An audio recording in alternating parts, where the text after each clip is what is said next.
Shemai everyone, it's JonnyVR here and it is San Diego Comic-Con at Home 2021 and I'm going to be giving my reaction to the Doctor Who panel where we're going to be talking about, hearing loads of things about Series 13 and who knows who this surprise guest is going to be. We're gonna go ahead right into it, and before we begin, make sure you click like and subscribe to our channel. I do Doctor Who videos fairly frequently, including a monthly series called Who News that you as viewers can get involved with, and we will be hearing more about Series 13. I will be doing weekly episode reviews each week after the episode airs, as I did with Series 12, and so if you're interested in those videos, you can go check those out as well. And also check out our gaming channel at youtube.com/skybotgaming, where I've played the Doctor Who VR game The Edge of Time and the mobile game The Lonely Assassins. So without further ado, I'm going to jump in and press play here.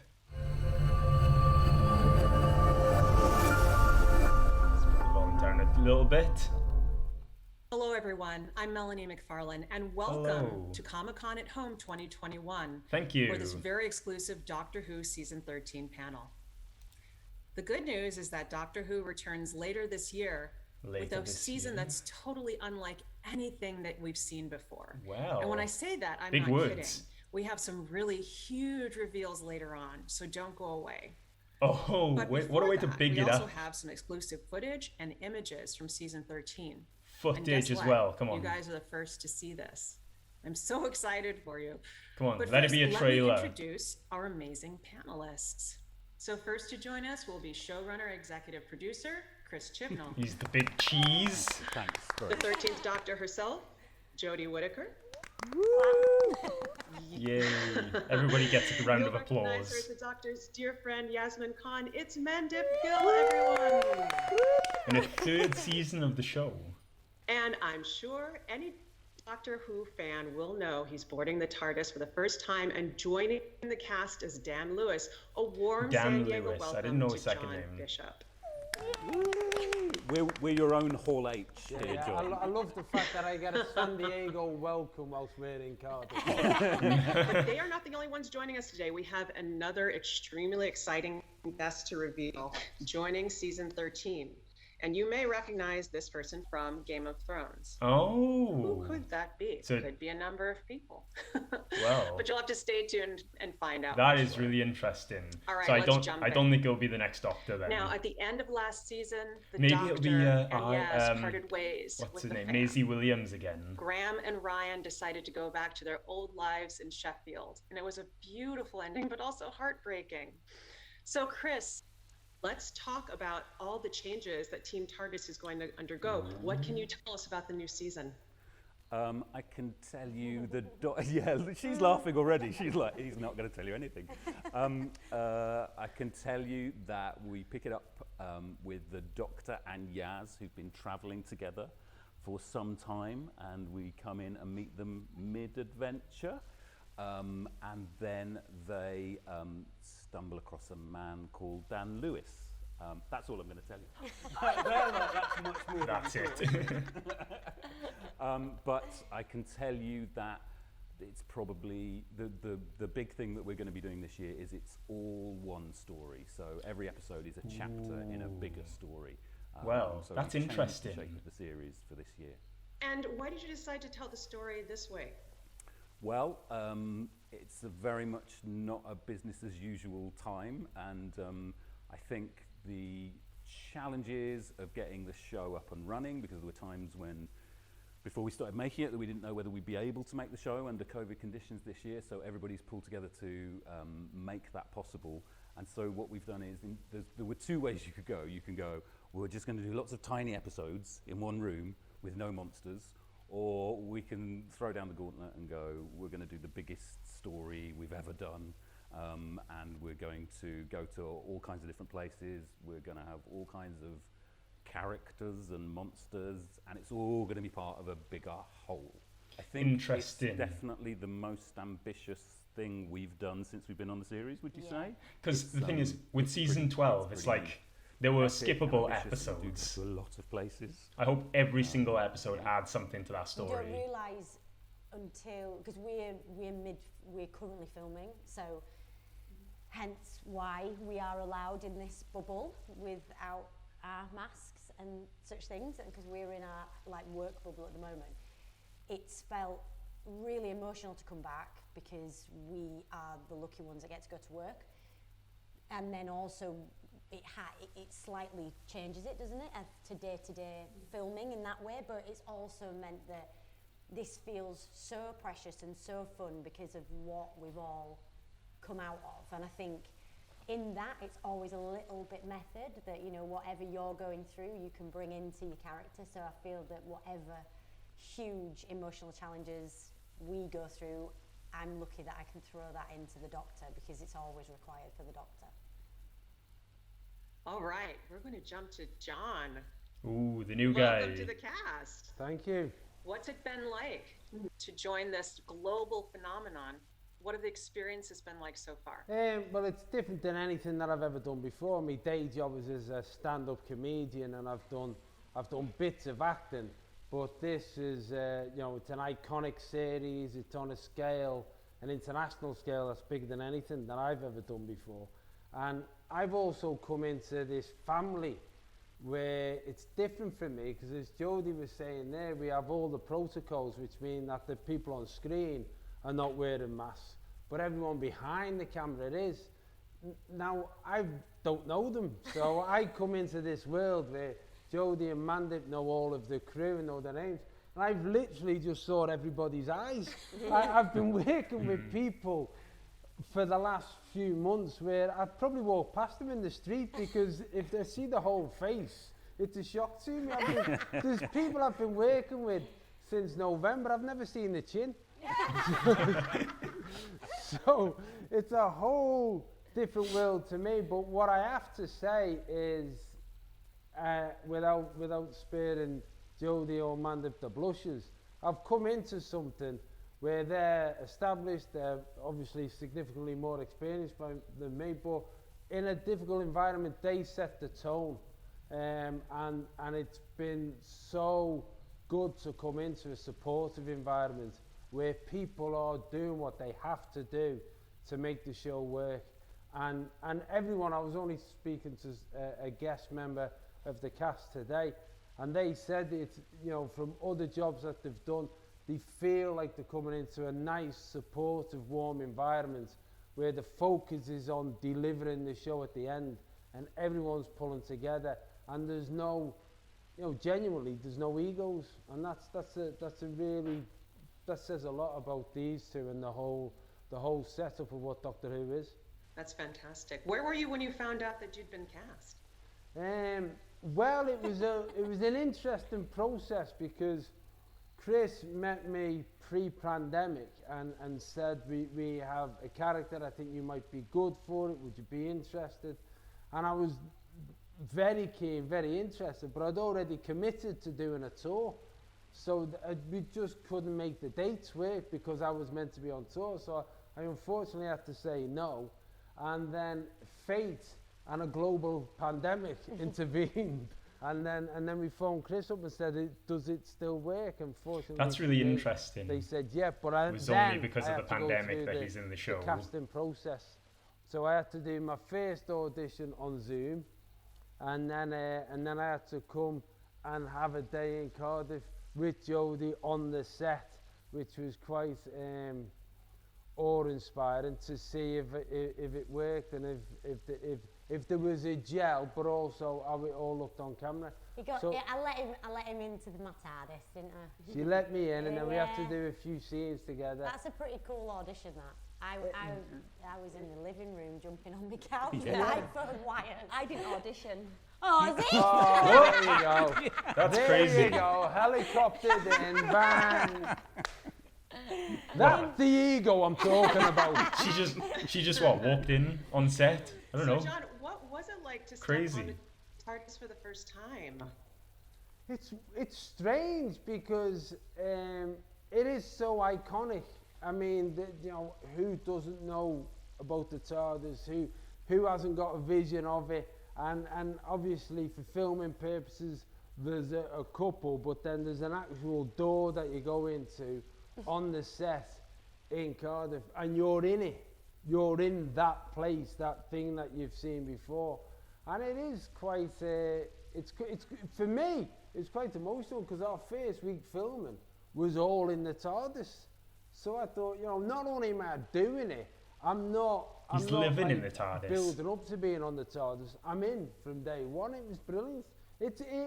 You do feel like you're on something of significance. And I think that, for me as an outsider coming into the show, that's one of the things that I've had to get used to. The fact that when we film on location, you know, there's paps taking photographs. That was not something I was expecting. Well, one of our first location shoots, we were in Cardiff. It was a night shoot. Always Normally, in if you Cardiff. ever film a drama and you're in a night shoot, everybody's annoyed with you because you've closed off the street and nobody wants you there.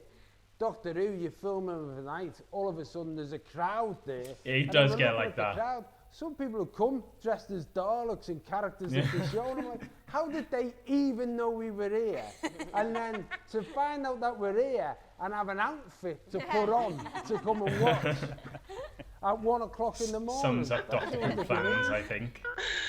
So Amanda, Yaz is back, but she's had to say goodbye to Graham and Ryan. And like I said before, I was heartbroken. I can only imagine what it must have been like for Yaz. It's different.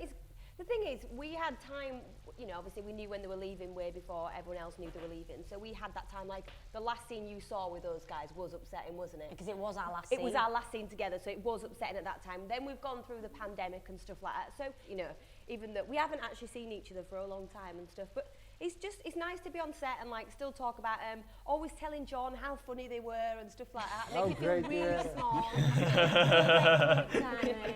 Because, you know, the thing is, I knew I was cast, obviously months before I started, and I spent a week with Bradley doing this thing called Soccer Aid. So I'd spent a week with him, talking to him constantly, and he must have thought, I didn't know you were a Doctor Who geek. I just kept on asking him about Doctor Who and asking him loads of What stuff. to expect and all that. This is a bit strange.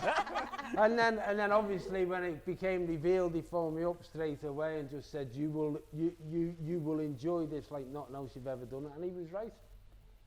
This feels like a great time to see the new trio together for the first time. Trailer. We have an exclusive image from the new season. Come on. Let's have a look. Ooh. Oh, did she say trailer? I think look at Jodie that. and Mandip look epic, A and I group look shot. like the bloke who plays darts with your uncle. So we've been introduced to John, and Chris, we've heard a lot of rumors about the new season, but can you give us any information about what other new characters will be introduced? Special no, guest. There's a lot of them. I mean, New character. Not Maisie Williams. I guess the thing to say is we have a number of amazing guest actors joining us across the series, and quite a few of them recur across multiple episodes, which is very unusual for this show. Other than that, I'm not going to tell you anything about them, to be honest. Maybe there's one we can talk about. Maybe one. So I think it's time to reveal who that is. Who is it? So, have you guessed who it is yet from Game of Thrones? Here's some more hints. He's a musician. He's also an actor, obviously. Unfortunately, he can't be here today, but he has recorded an exclusive video for you all. So please welcome Jacob Anderson. It's Jacob Anderson here. You guessed it, or you didn't. But if you didn't, surprise! I'm very excited to be joining Doctor Who season 13 later this year. Wow! And I get to play one of my favorite people I've ever played, Vinda. And Vinda. I'm sorry I can't be there in Cardiff. Chris Chibnall's like, he recorded what his character was called. Chris. I'll get him. This is like a dream. This is a real life childhood dream to be a part of Doctor Who, and even more so to be in Doctor Who with Jodie and Chris, who I've worked with before, had a lovely time with, and meeting Mandip and John has just been a dream come true. and I think we're all best friends now. This was probably the best first day on set I've ever had, because I got there and we had to do some press photos, and right next to where they were doing the photos was the TARDIS, and was the door, and the door was closed. And I was like, I'm sorry, before we do anything, I just have to do this. It's like a big moment. Just what? Go inside? I walked through the doors of the TARDIS, and I was in the TARDIS, and I was like, I could fit. I don't know if anybody remembers this or understands this feeling. Like, I felt like I was 14 again, watching Doctor Who, like my Doctor Who for the first time. He's like, over the moon. He's chuffed. How is this real? And it's a real thing. It's a real place that you can go. Everything's real. I touched every single button on the TARDIS. Of course. So yeah, this has been a ride. This has been a proper dream of mine. So very, very excited. Not only did I get to go on the TARDIS and press all the buttons and flip all the levers and the switches, but I got my own ship, and my own ship. Chris Chibnall's like, he's given away that he's got a ship. World of buttons and levers and switches that you could actually press and you could actually play with. And I was like, I'm home. This is where I've always wanted to be. So that was like, I had lots of very amazing days. I've had lots of amazing days working on this, and it's the most amazing crew. And they've been amazing through a very difficult year for everybody. And getting to spend time with Jodie again was beautiful. Mandip and John are just my hearts. And yeah, all I have to say about working on Doctor Who is that it has been like one of the ultimate highlights of my career. And just full of really special, lovely people, and the props are as amazing as you'd imagine. The sets are as amazing as you'd imagine. But I shouldn't say too much more than that. Chris Chibnall's like, you already said too much. It's been an honour to play Vinda, and I can't wait for you all to see him and to meet him.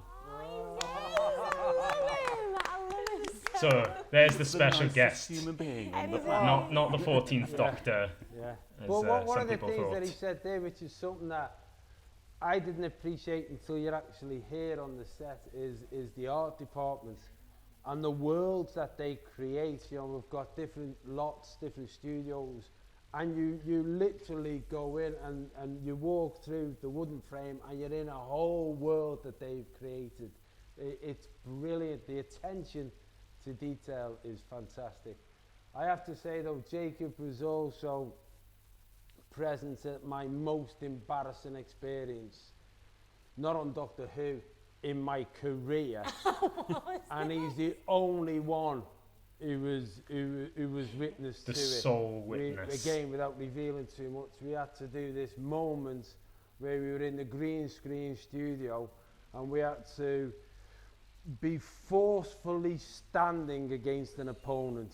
Let's say that. So we had to approach this point where there was some false rocks and we had to stand in a forceful manner. And Jacob's a young, fit man. So I walked up and I had to deliver my line, and I won't reveal the line, but let's say the line was, okay, we are all ready for action, something of the long line. And I walked on and I got tensed up and I went, okay, we're all ready for action. And something left me more than words. Well. But I thought I'll just plow on. And we don't want to know what left you. Look straight in the camera because nobody knows, because nobody laughed. And Jacob was just stood next to me and went, I hate that.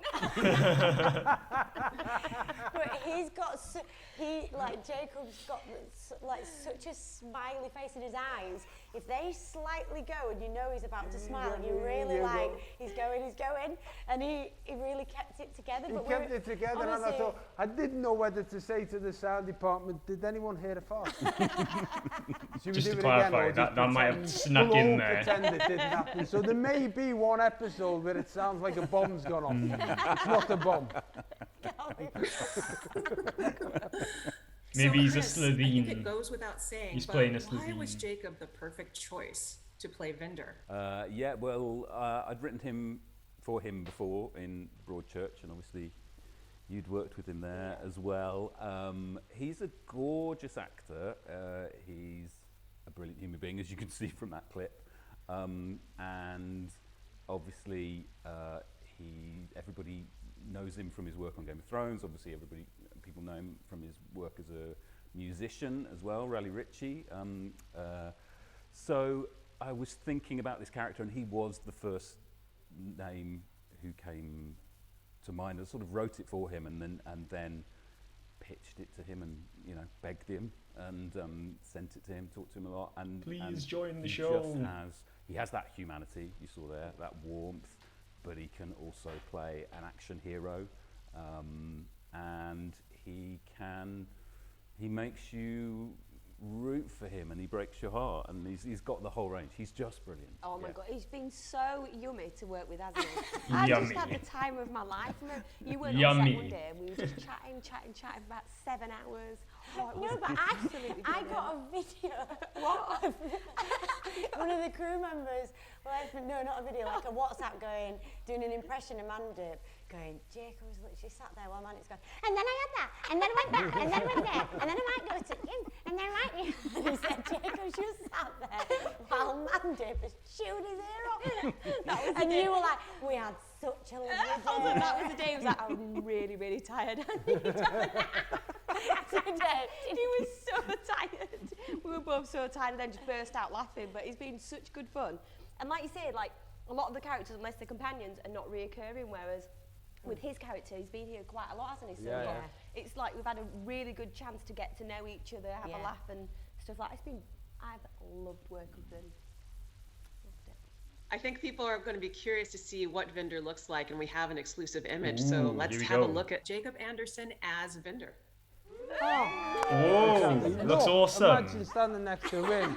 So cool. I'm far. Look at his jacket. It's awesome. Fart next to an action hero. That looks so cool. He looks very like a rogue. What would you say would be your advice for all the new characters joining the show, and of course for John as well? Obviously for John, he's coming in, but he's coming in, what would you play, looking like a darts player. But like, but if you've been in a makeup chair since 4:30 in the morning, and this is your first day and you're walking in, and you want those people to feel like whatever choice they want to make, this is the time to go there. Like, we play pretend for a living, and this is the floor to live out all the, all the bold and creative and, I suppose exciting and nerve-wracking choices that you can't necessarily make when there's a limitation on genre, on period, on etiquette, on class. All that goes, and it's like, come and play. Then what advice do we give them? I think we followed in the footsteps of Jodie, so it's like she says, it's such a fun environment, but I think that starts with Jodie. So more than giving them advice, it's just going to us, keep that up, in the third year, let it be a space where people can come in and have fun. Oh, it is. I mean, without a doubt, the person at the top, who's Jodie, sets the tone.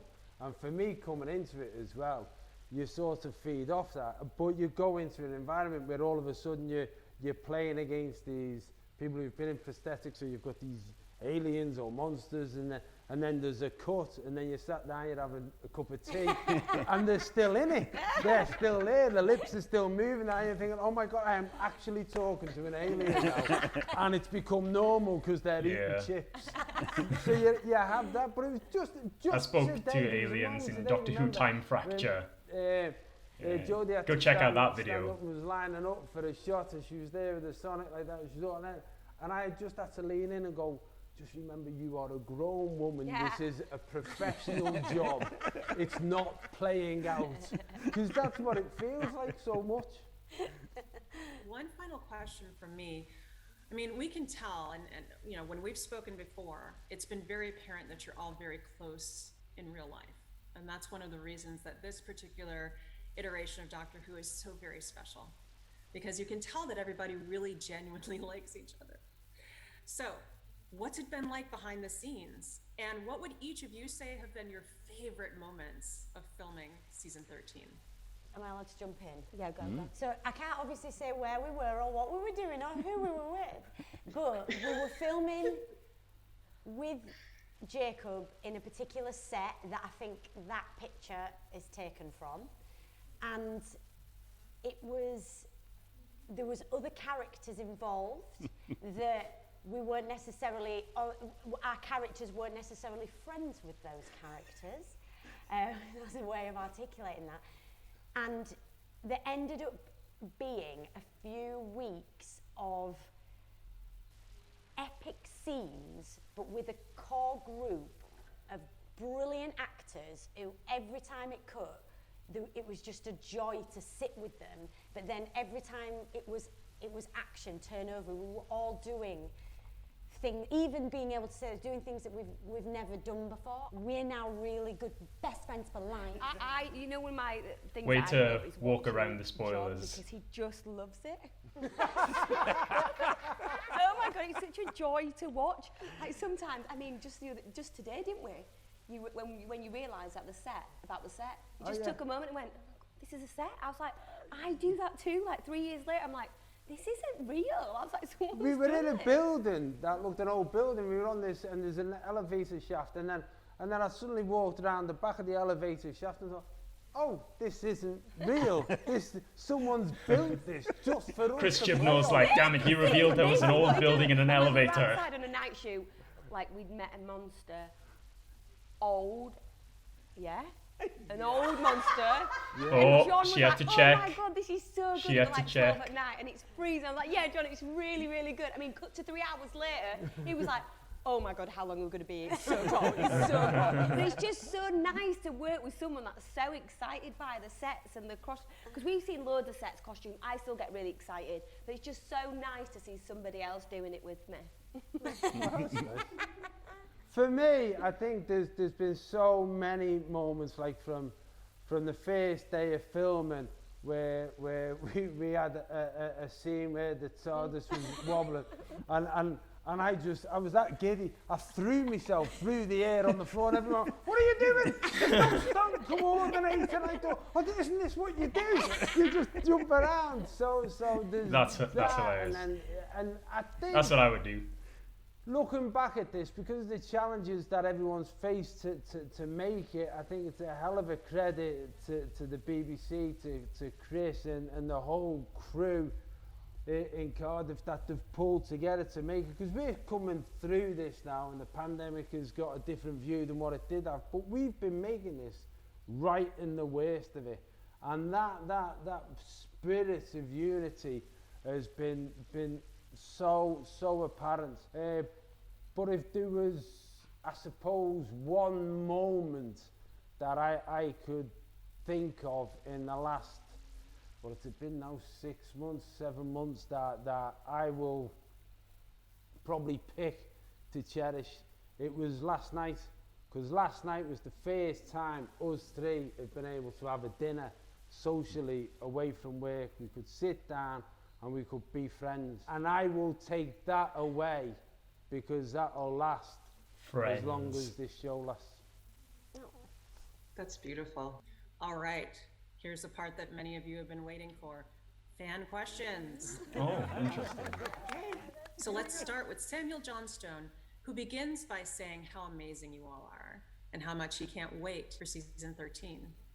Following up with the question, what are you most excited to share with the fans this coming series?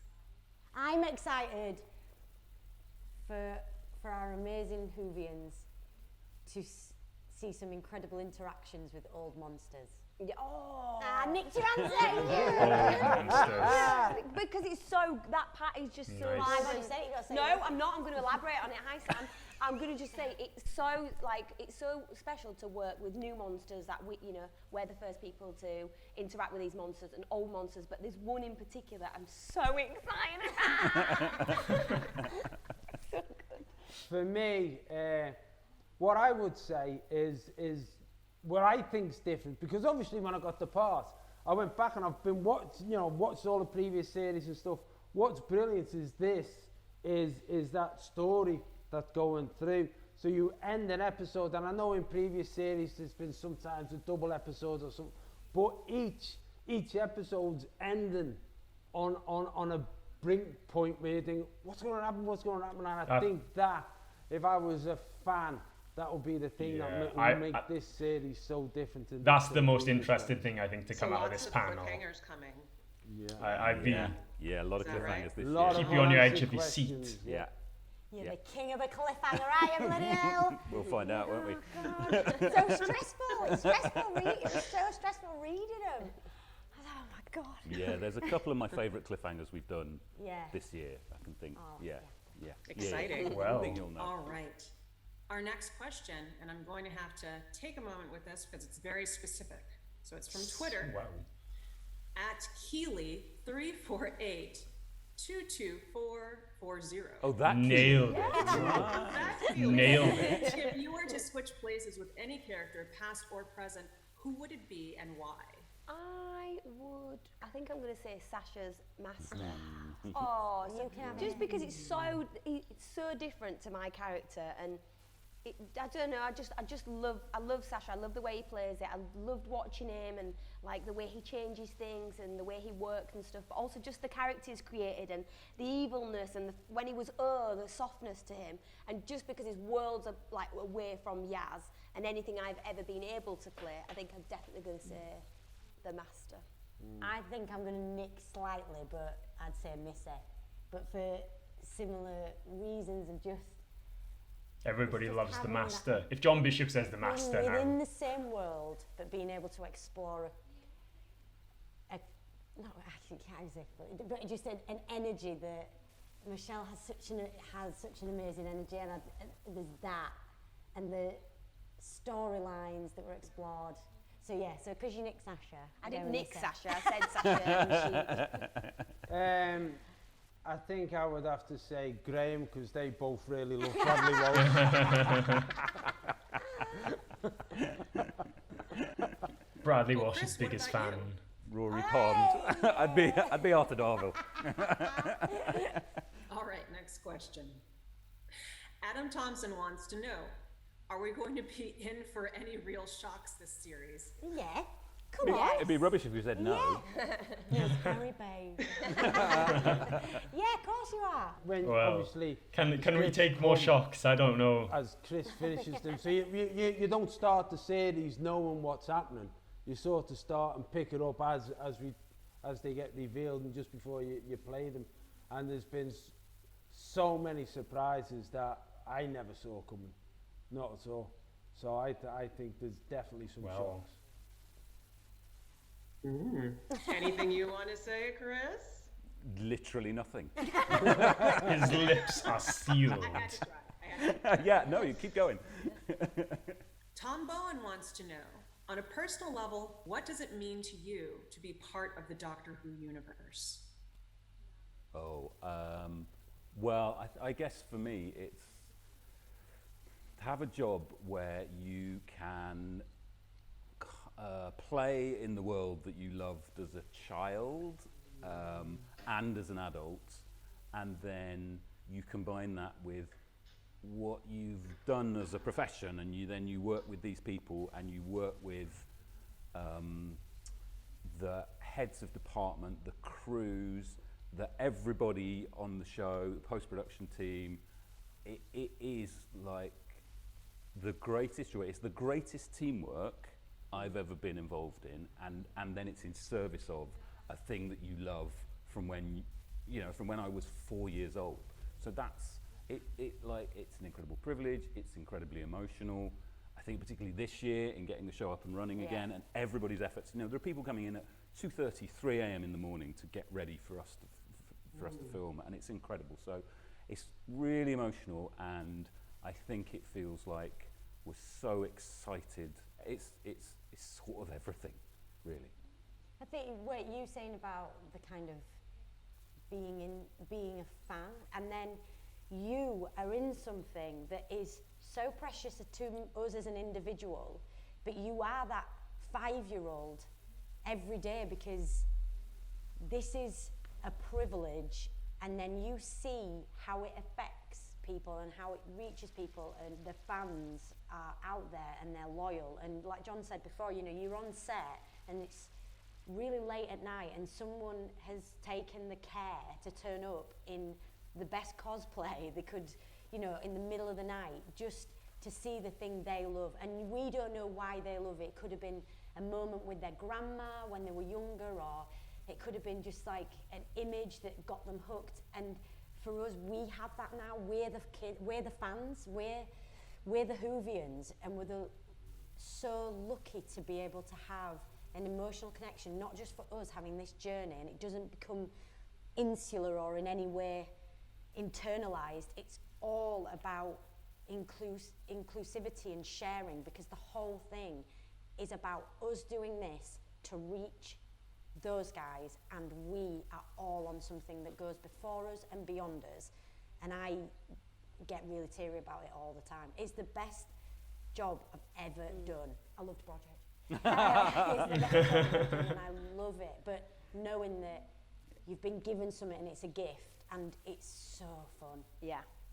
I can't really say anything other than what these guys have said, like, just say it again. I have had the time of my life, and I think I'm realising with the year that we had out with COVID, how big of a deal this is. It was like a moment where you were able to stop and go, oh my God, I'm in something. Like we do realise that we go to Comic-Cons, we meet people, you see like figurines of yourself. Like during the pandemic, I got like a little figurine of myself, and I just looked at it for a little while upstairs. I just thought, this is amazing. Like, but it was just a moment for us to stop and realise just how good this is. And I was so excited to get back, and just being in Cardiff and being with that crew, and loving your job. And it's different. It's not anything I've ever done before, and I don't, you know, I hope it comes after, but it's just, you can't describe it, and it don't feel like you go to work. And it's lasted so long, and every day I'm so grateful to be going there, and how special it is to me and how special it is to other people. That's what I think. When people draw pictures and stuff, I just love that. I think for me, again, you could reiterate what everyone else says about the emotion of it and being involved in something that's iconic and you know will exist beyond you, and you become part of something. Because it's a moment in your life and in your career where you can go, oh my, I did that. I did that thing like Chris, I watched it as a child, and go, I'm part of that. And particularly under the circumstances that we've worked under this year for everybody, it has unique. I was pretty shocked when they said they were going to release a series in 2021. Like pretty much of a lifetime walk out when it was expected a new series would air. For me, it really feels like I got a second chance at it because of the unique circumstance that we were in. So as Mandip says, that's why I get giddy and excited about it, because I know how close I was to missing out on something special, and that is something I'll always be grateful for. Here's the moment that you've been waiting for. Have you guys seen this yet? It's the trailer. Oh, trailer time, finally. Come on, let's bring it, come on. Yeah. Here we go.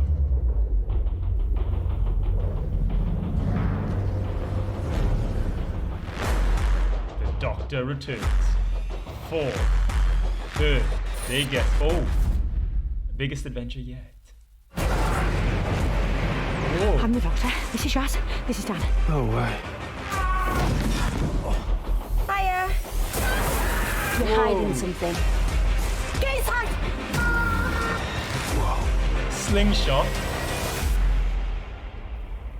Doctor Who. Any questions? Returns. No. See you soon. Well, I'm glad. Teaser trailer didn't reveal much at all. I wasn't expecting that. No. So before we wrap up, everybody, let's have one word from each of you to describe this new season. My word is riveting. Inspirational. Mysterious. And an action. It's an action. I'm going to say swarm. All right, I'm intrigued.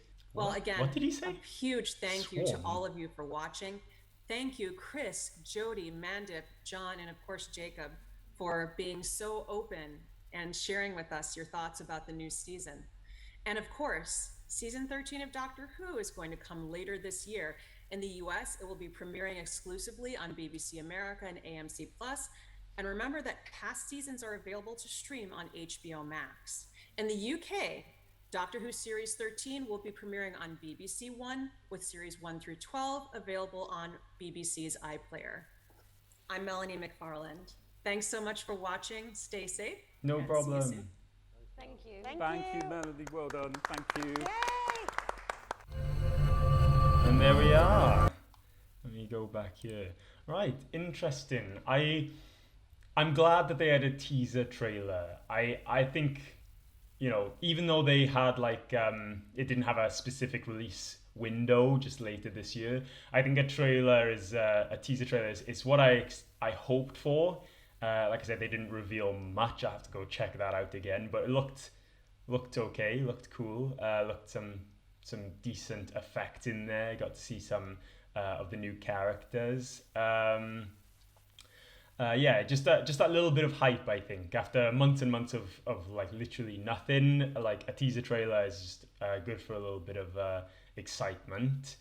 I also like the fact that it will be, I think, if it's 8 episodes this series and they have like a story that goes from episode to episode, like through all 8, and there's so many cliffhangers, I think that could be really good because it gives you a real reason to tune in each week, and hopefully it'll be a good story that you know, that'll be rewarding if you're following it through. Again, a few images, nothing much was revealed. They didn't reveal like, oh, it was the last series for Jodie Whittaker or anything like that. No 14th Doctor reveal or anything like that. Simple, but I wasn't expecting a 14th Doctor reveal anyway. But yeah, I'm happy with the trailer, and I'm happy with the information that it's going to be a sort of a continuous story. So yeah, let us know what you think about what you've seen and the information that's been given in this Comic-Con panel. Be sure to leave a comment and be sure to subscribe, because when these episodes launch later this year, I'll be doing reviews on them. So stay tuned, hit the notification bell for more Doctor Who videos, and check out our gaming channel, youtube.com/skybotgaming, for Doctor Who gaming videos as well, because when the upcoming console game Doctor Who The Edge of Reality comes out, I will be playing that as well, and I'm really looking forward to it. Yeah, so with all that said and done, thanks very much for watching. I'll see you next time. Bye!